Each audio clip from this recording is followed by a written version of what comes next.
I bought an old phone at a thrift store, and it had photos of my house. I don't normally post things like this, but I haven't slept in days. Maybe someone here can explain what the hell is happening. Maybe I'm just losing my mind. But every time I close my eyes, I feel like I'm being watched. The thrift store find. A couple of weeks ago, I went to a small-town thrift store to look for cheap electronics. I mess around with old phones as a hobby, taking them apart, salvaging parts, that kind of thing. The store was the usual kind of dusty, half-forgotten place where everything smells like old books, and half the inventory looks like it should have been thrown away years ago. Among the usual piles of broken flip phones and ancient chargers, I found a cheap smartphone buried under a mess of tangled wires. It wasn't fancy. It was scratched up, had sticker residue on the back, but for $10, it was worth grabbing. I didn't even test it. Just paid and left. The first sign something was wrong. When I got home, I powered it up not expecting much. To my surprise, it turned on without needing a charge. That should have been my first red flag. The phone was slow, glitchy, but functional. At first, I thought I'd gotten lucky. Maybe I could salvage more than just parts. Then I checked the photos. That's when things got weird. The photos. The phone wasn't wiped. That's not uncommon with thrift store electronics,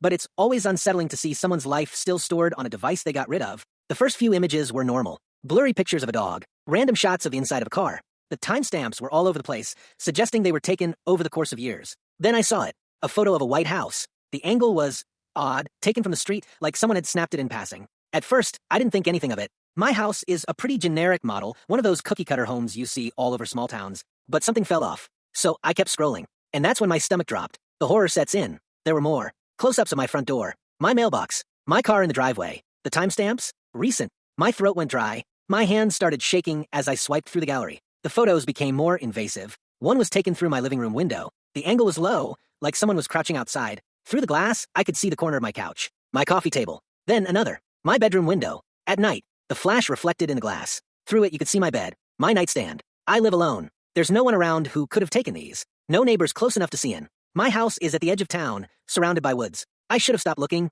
but I didn't. Because the last photo? It was taken from the tree line in my backyard, looking toward my house. My back porch light was on. The sliding glass door was slightly open. And I swear to God, I could see my own shadow through the curtains. The phone won't stop. I threw the phone into a drawer in my garage. I haven't looked at it since. But I swear, sometimes I hear it buzzing. Even when I know it's off. Even when I know it's not plugged in. And now every time I step outside, every time I glance at my windows, every time the wind moves through the trees, I can't shake the feeling that somewhere, someone is still watching. And I don't think they're done with me yet. Final thoughts. I triple-check my doors now. My windows. My locks. I bought blackout curtains for every room. I don't know who owned that phone before me. I don't know why they had those photos. But I do know one thing. This wasn't random. The photos weren't accidental. They were deliberate. And whoever took them, they knew exactly what they were doing.